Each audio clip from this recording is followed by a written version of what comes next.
Olá, Marcos, como é que tá você? Tudo bem? Ei, Mauro, bom dia. Tudo bem? Bom dia.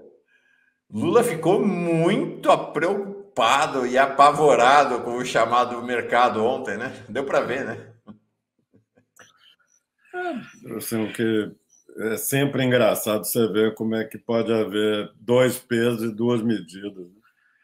Essa turma passou 4 anos com uma tolerância, com uma paciência, com uma calma para com esse palhaço desse Bolsonaro. E agora, com 10 dias da eleição, cobra de Lula como se ele tivesse assim que despachar uma receita na farmácia urgente para uma pessoa, sei lá, com um caso grave, com um quadro grave de saúde. Não, tem um tempo para que essas coisas aconteçam. E é evidente que Lula não vai ficar pautando todo o seu comportamento, suas escolhas, suas opções, aquilo que ele apresentou para o país na campanha, as coisas nas quais ele acredita. Ele não vai mudar isso tudo, porque tem um pedaço do mercado financeiro que tem faniquito Uhum. quando acha que ele está falando coisas sem pé nem cabeça. É evidente que a fala dele ontem só se compreende no contexto do que está acontecendo. Ele não acredita, ele não praticou as coisas que ele disse ontem durante 8 anos. Agora, num momento em que ele se sente especialmente responsável para tentar e provavelmente conseguir tirar o país desse buraco em que essa turma o levou, ele fica sendo cobrado como se ele fosse um traquinas, um menino irresponsável que está pela primeira vez chegando no governo, como se ele fosse um jovenzinho inexperiente e com uma trajetória desconhecida e que fala maluquice. Não, não é que fala, ele faz maluquice. Então, eu compreendo perfeitamente o quanto ele deve estar agastado e decepcionado com um nível de cobrança que obviamente não faz sentido, especialmente quando se compara com a imensa complacência, com a tolerância que essa turma teve com esse palhaço de Bolsonaro durante 4 anos. Passou situações infinitamente mais graves do que a fala do Lula dizendo que nem a tal da responsabilidade fiscal. Foi isso que provocou uma catástrofe no mercado financeiro. Não, dizem que é, provavelmente não é, mas essa foi a reação. E é óbvio que ele tem mais o que fazer da vida dele, dos projetos de médio e longo prazo que tem, que ficar correndo atrás de acalmar o mercado. Bom, nós acompanhamos juntos, tínhamos cabelo branco naquela época, a eleição de 89, né? Em que Lula concorreu contra Fernando Collor. Nós vimos na eleição de 89 o Mário Amato, já falecido, que era o presidente da Fiesp, dizer que 300 mil empresários iriam embora do Brasil se Lula vencesse a eleição. Lula era um menino de 44 anos de idade. Nós vimos o comportamento dessa mesma turma em 2002, quando ele venceu a eleição. Mais ou menos, mais ou menos. Vamos lembrar, foi muito pior do que está sendo agora. Muito pior. As oscilações eram muito maiores, as ameaças eram muito maiores. Era um menino de 57 anos. Essa turma acha que agora, aos 77, ele vai se intimidar por esses latidos, né, Marcos? Não, e é impossível não fazer esse paralelismo, porque a tolerância, a paciência, a disposição de justificar. Não, é que o Bolsonaro é assim mesmo. Não, é porque ele fala muito, mas na hora de realizar, executar, ele é um sujeito ponderado, ele acredita nos seus assessores. E foi assim, com essa tolerância para com ele, que nós chegamos a este ponto. E com tudo de perna para o ar no país. Ninguém sabe o que significam essas ameaças veladas dos milicos com relação ao resultado da eleição. Ninguém sabe como é que vai ser, ninguém sabe que tipo de informação está sendo disponibilizada para a equipe de transição. E é com essa tolerância para com o Bolsonaro que houve na eleição, no governo e agora no apagar das luzes, é com essa tolerância que a gente tem que comparar esses faniquitos de Lula falou uma coisa, eu vou tirar todo o dinheiro que eu tenho para aplicar, eu vou tirar do Brasil e vou botar em, sei lá onde, em Singapura, na Indonésia. Isso faz sentido, esse tipo de reação completamente sem justificativa, como se Lula não tivesse deixado claro ao longo de toda a campanha longa que nós tivemos, mais de um ano, como se ele não tivesse deixado claro ao longo de todo esse período a seriedade com que ele encara este mandato na trajetória de vida própria, pessoal dele. Agora, ele quer sair da política deixando um conjunto de realizações, uma obra que seja duradoura, que tenha um papel extremamente significativo na vida brasileira.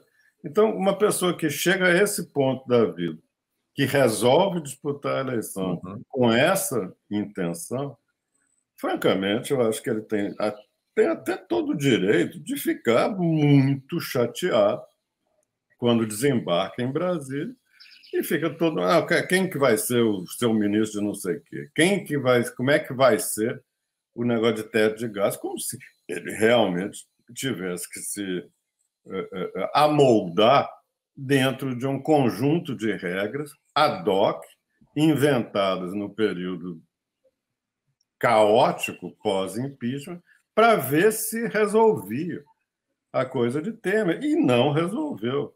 Continuou não resolvendo com o Bolsonaro. Então, não sei o que esses caras querem que Lula preserve dessas regras ad hoc, criadas no momento de um impeachment presidencial, para tentar viabilizar uma figura tão melancólica quanto esse Michel Temer.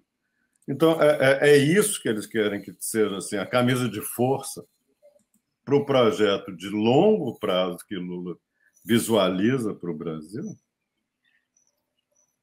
É isso. E é uma ilusão. Primeiro é o seguinte, querem que Lula cometa um estelionato eleitoral? Lula passou a campanha inteira dizendo que era contra o teto de gastos. Esses caras querem o quê agora? Que Lula vai dizer, não, era tudo mentirinha, eu sou a favor do teto de gastos. Né? Lula realmente estava muito preocupado, muito tenso e preocupado com essa reação na Bolsa de Valores e no dólar. Vamos ver. O mercado fica nervoso à toa. Eu nunca vi um mercado tão sensível como o nosso. É engraçado que esse mercado não ficou nervoso com 4 anos do Bolsonaro. O Bolsonaro rompeu 5 vezes o teto de gastos. 5 vezes. E o mercado achou ótimo, ficou numa boa, nice. É isso aí. Que durante 4 anos é o que você falou, é o que o Lula falou. Vem para cima. E agora começa, né? Ontem plantaram lá na Mônica Bergamo. Não é que não é verdade, plantaram no sentido de que os banqueiros estão fazendo essa pressão e a Mônica Bergamo publicou.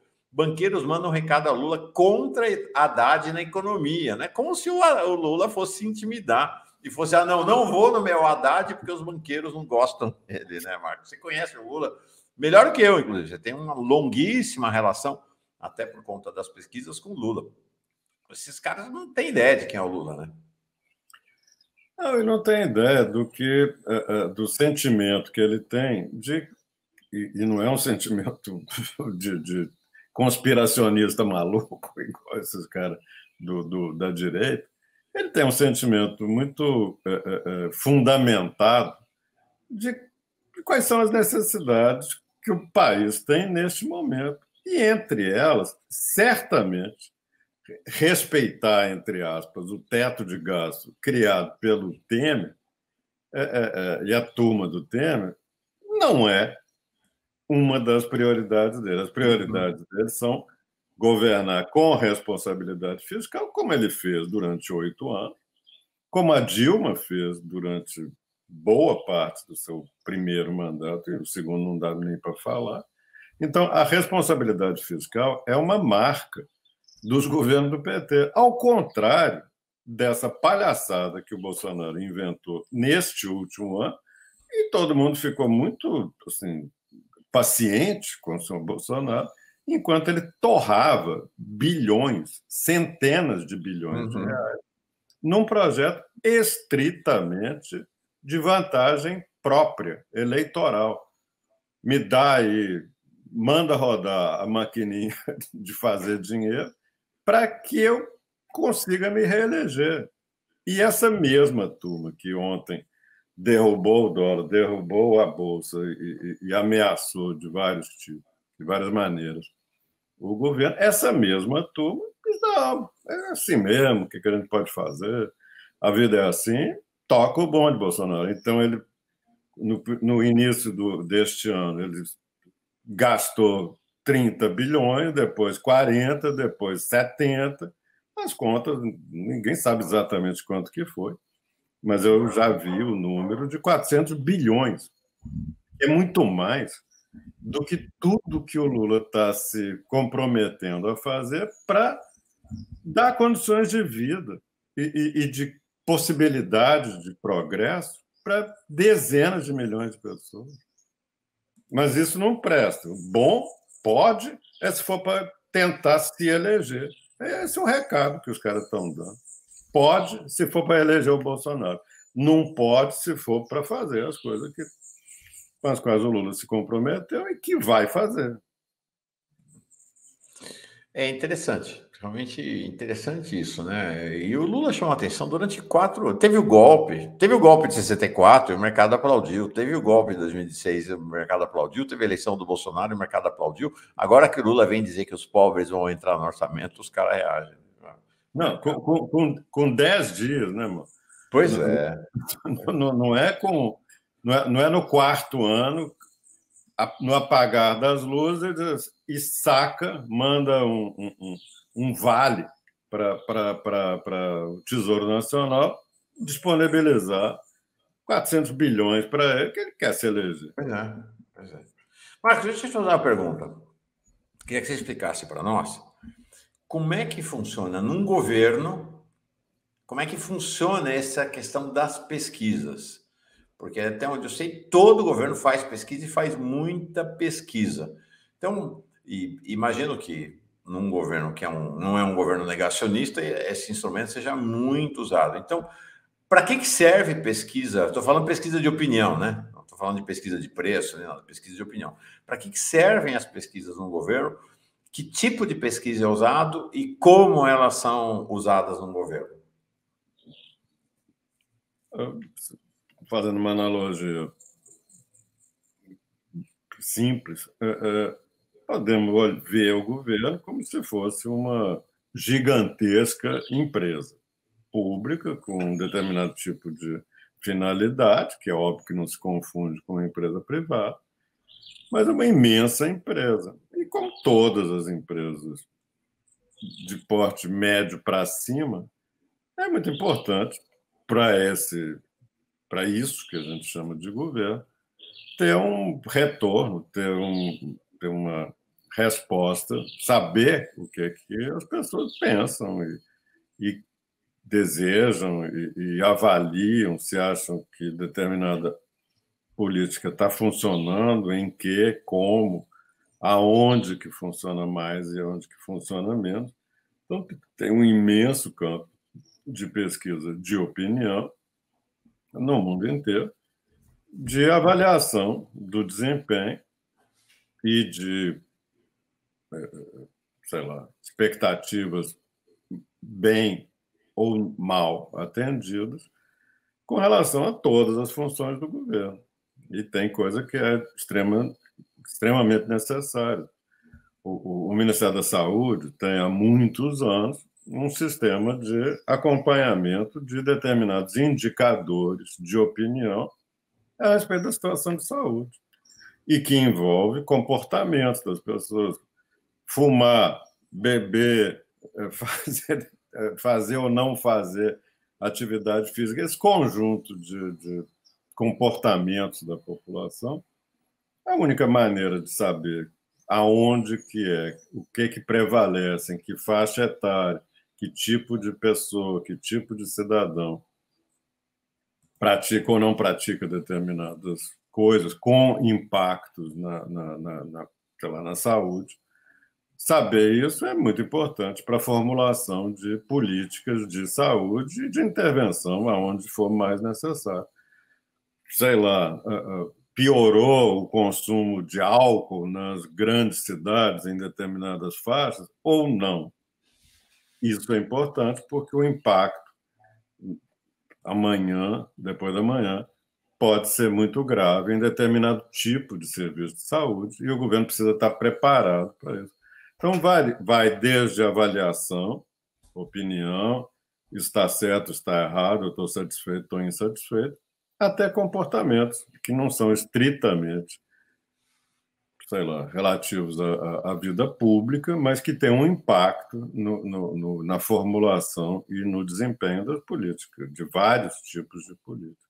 Então, tem muito assunto que no mundo inteiro é objeto de pesquisas com os cidadãos, com usuários, com a clientela de políticos. Perfeito. Então, quer dizer, é um instrumento de governo a pesquisa. Sim, e bem usada, ela pode ter a mesma utilidade que tem a pesquisa para uma grande empresa de telefonia.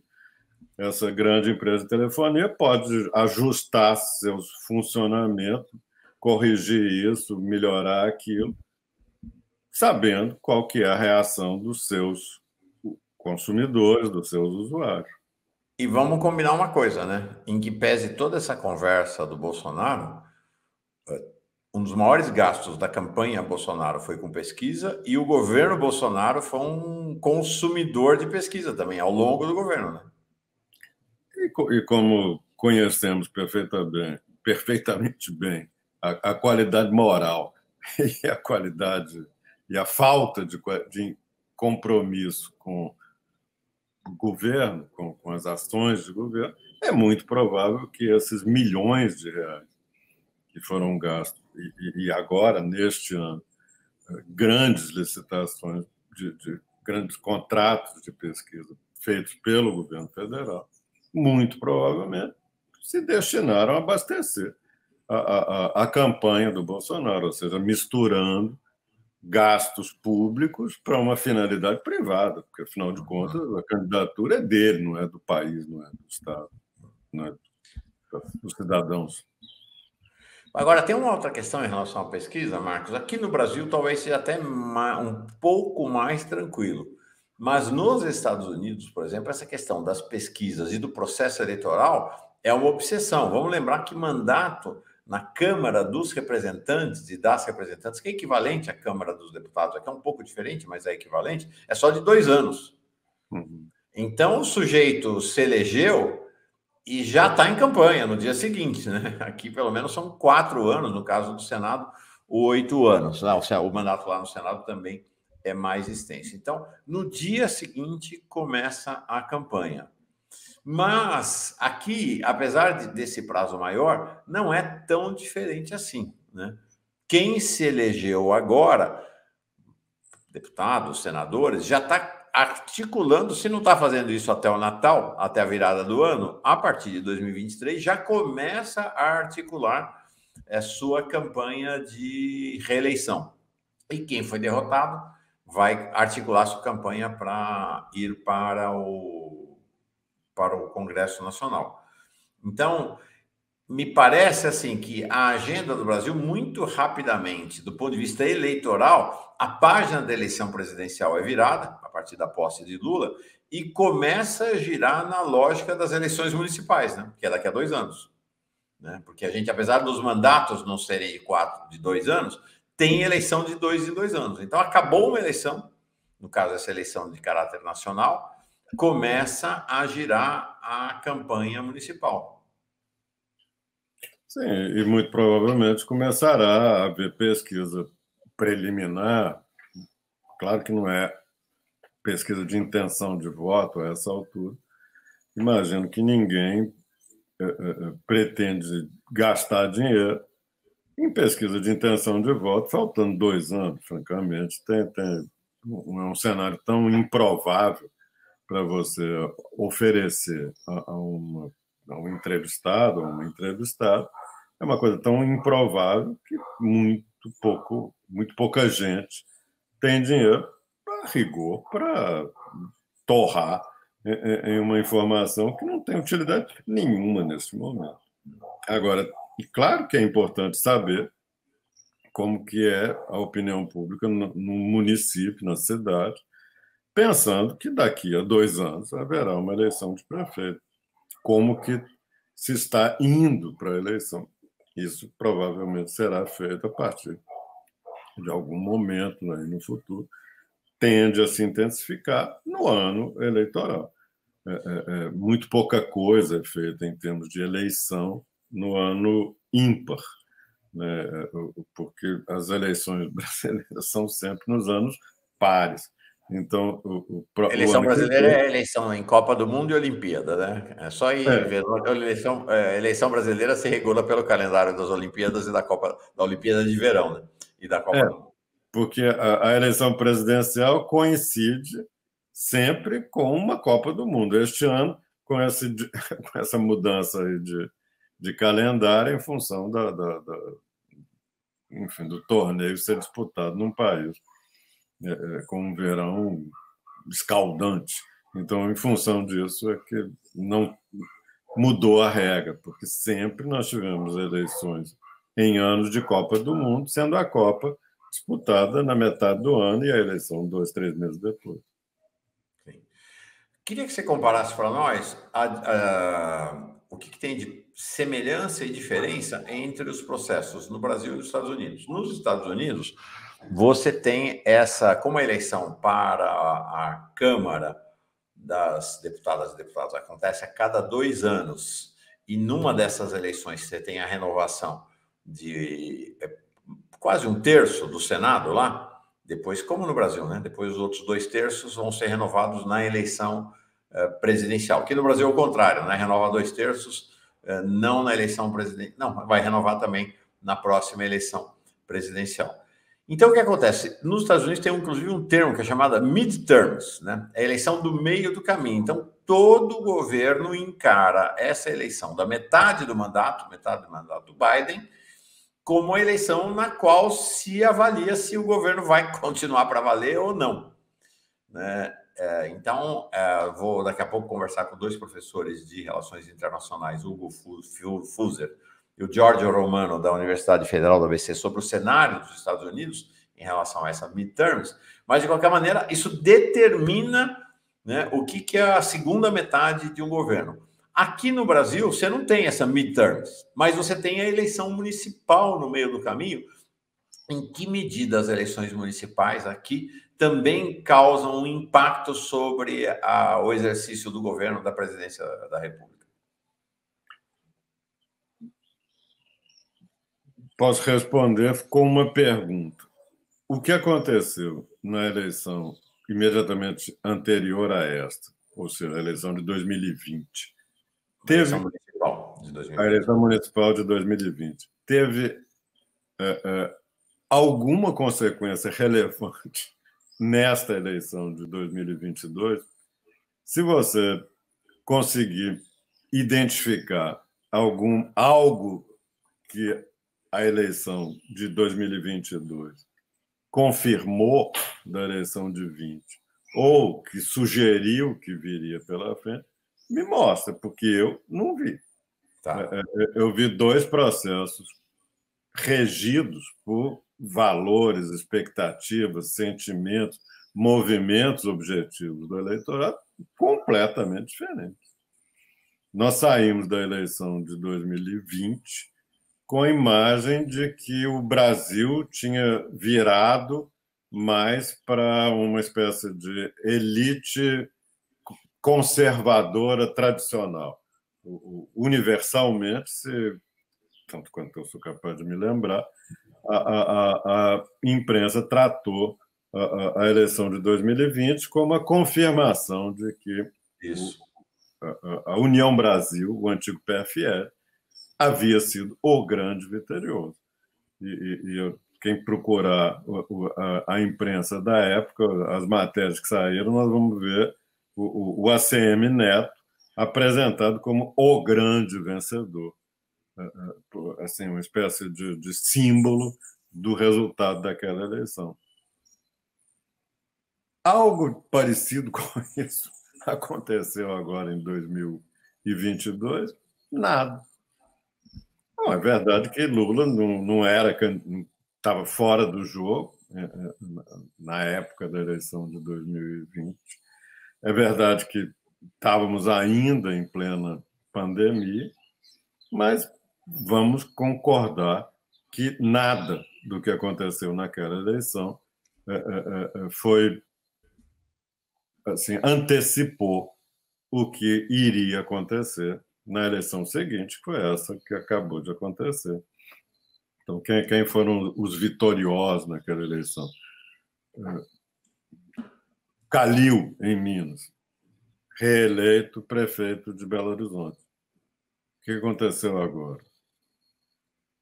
O grande vencedor da eleição do Rio, o Eduardo Paes. O que aconteceu agora? E assim, sucessivamente, e em São Paulo, que é, obviamente, a eleição que tem mais impacto, a eleição municipal que tem mais impacto na eleição nacional, ganhou o PSDB, que saiu desta eleição, vamos dizer assim, morto. Uhum. Então, voltamos à Bahia. O ACM foi o grande vitorioso da eleição na Bahia. O que aconteceu agora? Quase que não vai nem para o segundo turno. Então, francamente... O Brasil não tem uma midterms, não tem uma eleição no meio do caminho que vai definir a avaliação do governo federal ou o perfil político nacional que se desenha para a eleição presidencial seguinte. Se quisermos ser rigorosos na análise do passado e no significado que a gente consegue discernir para o futuro, francamente, a resposta é essa que você acabou de dar. Agora, é evidente que é possível, em retrospecto, você começar a dizer assim, não, mas aquilo que aconteceu na eleição de, sei lá, 2016, acabou acontecendo na eleição de 18, por hipótese. Então, é possível que haver, sei lá, com muita boa análise, você encontrar tendências que começam a se manifestar em uma e só amadurecem mais adiante na eleição geral seguinte. Mas, francamente, a regra mais rigorosa é essa. São dois processos muito diferentes e que obedecem a uma lógica que raramente se aplica à eleição seguinte. Uhum. Marcos, São Paulo. Né? São Paulo, como você mesmo falou, né? Tem uma centralidade muito grande na política nacional. O conservadorismo venceu mais uma vez em São Paulo, né? Quando se considerava estratégica uma vitória do Haddad para compor o governo, uma dupla de governo com Lula. O conservadorismo acabou vencendo. Acho que, não sei, para mim não é o bolsonarismo que venceu em São Paulo, né? Quem venceu foi o conservadorismo. Não sei se você concorda com essa avaliação. Mas achei interessante que teve uma vitória expressiva o Haddad na capital e já na noite em que ele reconheceu a derrota, ele já lançou o Boulos como candidato a prefeito. Como é que você vê esse cenário, né? Qual é a tua análise do resultado de São Paulo e como é que você vê essa coisa, por exemplo, de um Boulos sair candidato a prefeito? Que impacto isso pode ter na política no estado de São Paulo e quais as chances desse estado ser menos conservador, vamos dizer assim? Bom, Mauro, tem uma pergunta assim, que obviamente tem que ser feita no caso de São Paulo. É preciso ou não é indispensável uma renovação na oferta do sistema político para o eleitorado? Eu, francamente, acredito que sim. E eu acho que nós vamos para a eleição de 2024, em São Paulo, com uma eleição que tudo indica terá que ser feita de outra maneira, diferente do que fizemos nos últimos anos. Eu acho que é muito provável que a esquerda se renove fora do PT. E eu acho que essa imagem de uma renovação fora não é algo que Lula, por exemplo, considera inadmissível. Pelo contrário, eu acho que a pré-candidatura do Boulos é totalmente natural, considerando a performance dele na última eleição e considerando que é desejável que exista uma oferta até renovada para a eleição de 2024. Eu acho que isso é verdade em vários outros lugares. Uhum. Seja o PT, seja outros partidos progressistas mais à esquerda, vão ter que procurar opções no Rio de Janeiro, em Porto Alegre, em Belo Horizonte, em várias capitais do Nordeste. Eu acho que está na hora da esquerda se renovar e não necessariamente apenas dentro do PT. Isso quer dizer que, por exemplo, um nome como um Boulos é um nome que pode, de fato, fazer história aqui na eleição, no estado de São Paulo, a partir dessa eleição, se for vitorioso, claro. Claro, eu acho que tem um desgaste que uma candidatura nova pode superar. E eu acho que isso é uma coisa que muito provavelmente vai acontecer em São Paulo na próxima eleição municipal.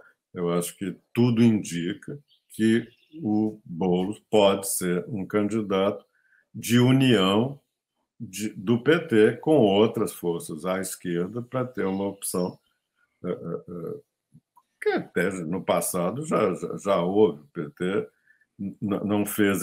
não exigiu a cabeça de chapa e aceitou plenamente apoiar outros partidos, como o PSDB, em eleições anteriores na capital. Então, eu acho que esse cenário que tivemos na época que Covas comandava o PSDB em São Paulo e Lula, o PT nacional, nesse período, nós tivemos as duas coisas, o PT apoiando a candidatura do próprio Covas e depois tivemos o PSDB apoiando a candidatura da Marta. Sim. Agora, tem um outro aspecto, Marcos, que me parece também muito relevante, que é assim, em que pese toda a força do PT no Nordeste, nas eleições passadas, a gente não teve propriamente uma projeção no ambiente nacional dos líderes regionais do PT nordestinos, que foram responsáveis, em boa medida, pelas vitórias de Lula e pelas vitórias de Dilma, e mais uma vez agora.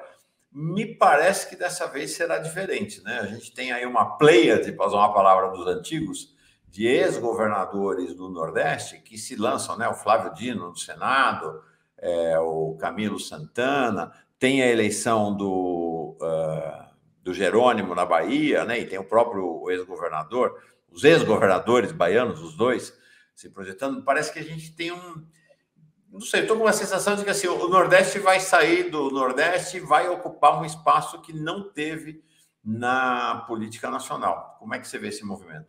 Eu acho que é natural, eu acho que é muito provável que na composição do Ministério do Lula, agora, deste Ministério, nós já vejamos lideranças regionais do PT assumindo funções e responsabilidades nacionais e em função disso, se oferecendo, se cacifando, como se fala no meio político, se cacifando para próximas eleições gerais, essas de 2026.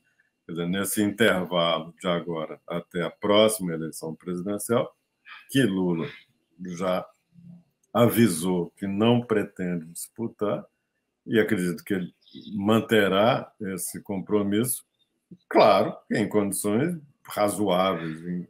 Ele não sei lá, se amarraria num compromisso irracional, caso as condições objetivas exijam que ele se reapresente como candidato. Mas ele, em princípio, não é, e quando ele fala que não é, porque não é.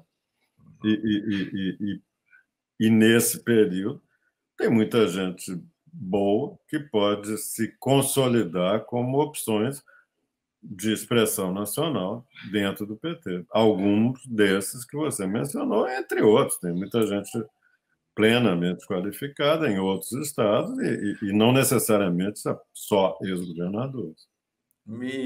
Vou fazer uma pergunta que o entrevistado detesta. Tem o Haddad, que é uma figura óbvia, e vai depender do lugar que ele ocupe. Tem a Simone Tebet, que é uma figura também óbvia, e vai depender do lugar que ela ocupe. E com a Simone Tebet, se você quiser depois falar sobre ela também, acho interessante, acontece algo curioso, né? Que é uma mulher, não é do PT, sequer da esquerda, mas assim como o Alckmin caiu nas graças com a esquerda, né? Tem gente aí que já fala de apoiar, gente na esquerda, gente do PT, que eu já vi dizendo que pode apoiar Simone Tebet em 2026. Mas então, completa para mim aí um grupo de quem vocês, além desses dois, quem que você identifica como possíveis postulantes ou lideranças de grande projeção nacional, pensando na próxima eleição. Então, além de Haddad e Simone Tebet, dá mais 3, vai. Bom, desses ex-governadores do Nordeste que você mencionou, claro que tem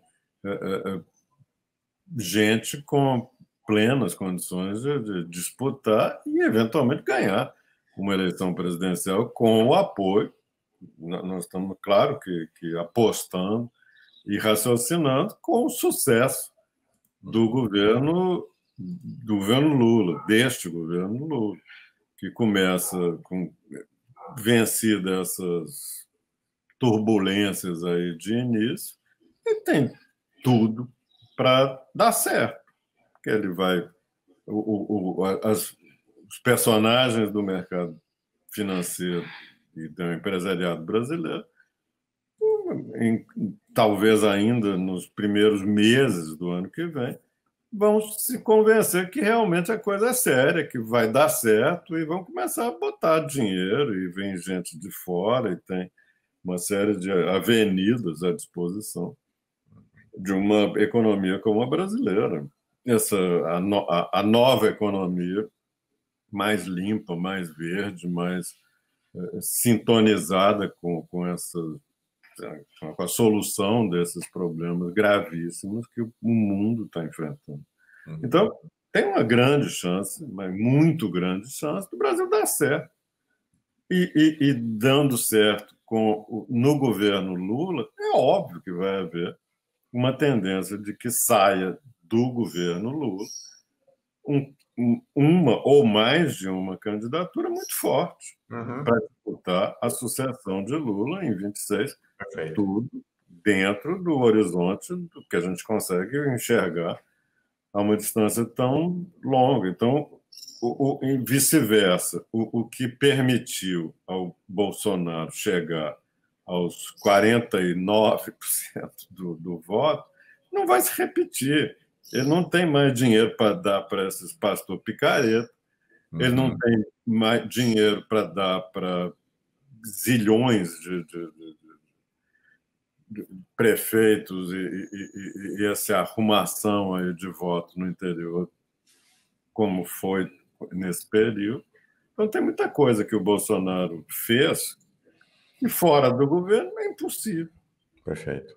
Ele não tem 400 bilhões de reais para torrar no governo. Essa é a primeira e óbvia diferença do que será uma candidatura da direita em 26. Então, ela vai chegar lá por seu tamanho. Toma lá da cá, nós estamos falando de uma coisa entre 15% e 20%, que foi o tamanho do voto para a Câmara dessa direita meio amalucada em torno do Bolsonaro. Isso não vai ter na próxima eleição.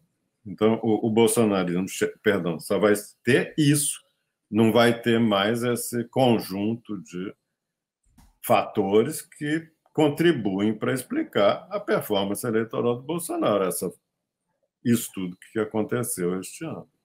Então, voltando,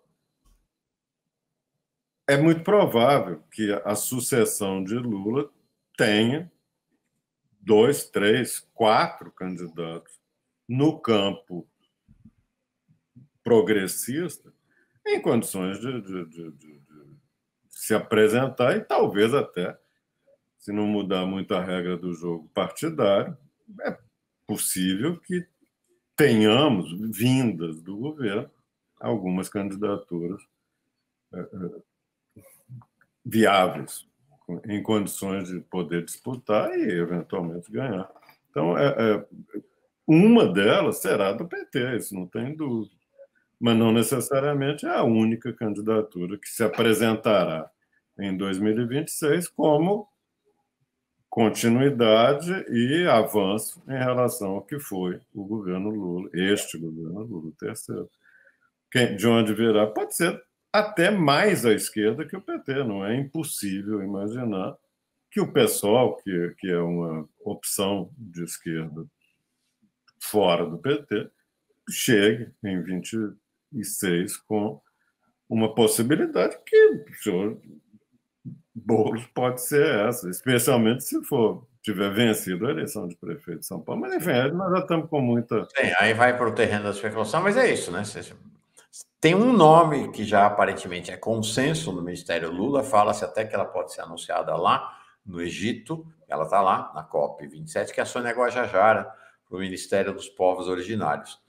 Sei lá, né? De repente a gente pode ter uma liderança nacional a partir dos povos originários. O mundo da política é uma caixinha de surpresa que nem o futebol. Legal. Então está muito longe, não faz sentido fazer especulações realistas. Nós podemos tentar identificar. E como eu acredito que o governo Lula vai ser um governo muito bem sucedido, que o tem como presidente, tem uma grande disposição de uma parte muito grande do país em ajudar, apoiar, fazer com que o governo consiga chegar lá. Claro que vai ter esses palhaços que ficam agarrados no caminhão para atrapalhar, mas paciência, isso aí Sim. não é tão grave. O importante é que tem tudo para dar certo. E dando certo, nós vamos tirar uma parte desse desânimo, dessa desesperança que existe na sociedade, nessa desconfiança de que é tudo a mesma droga, nada funciona, é tudo a mesma porcaria, que é, no fundo, o ambiente moral do bolsonarismo. Perfeito. Se a proporção de pessoas que acredita na democracia, que acredita na possibilidade de que tenhamos bons governos, aumentar, vai diminuir ipso facto, para voltar a uma expressão antiga, vai diminuir por esse exatamente motivo o campo de atração de lideranças e personagens como esse, que fica ameaçando os outros, dizendo que vai bater, que vai matar, que vai... Enfim, então é isso. Eu acho que a vitória de Lula este ano foi uma página que a gente vira. Quer dizer que acabou? essa ameaça nazi-fascista, autoritária, militarizada que ronda a vida brasileira desde sempre? Uhum. Não, mas quer dizer que nós voltamos a poder ter pessoas que acordam de manhã e dizem assim: hoje eu vou trabalhar, e as coisas estão dando certo para mim, para minha família, para minha rua, para minha cidade. E essa sensação de que as coisas podem funcionar é indispensável para que a gente reconstrua um tecido moral e social favorável ao progresso, à igualdade, bem-estar e por aí vai. Marcos Coimbra, valeu, muito obrigado por tua conversa renovada aqui. Bom fim de semana para você. Obrigado, Mauro. Um abraço a todos. Valeu. Bom fim de semana. Tchau, tchau.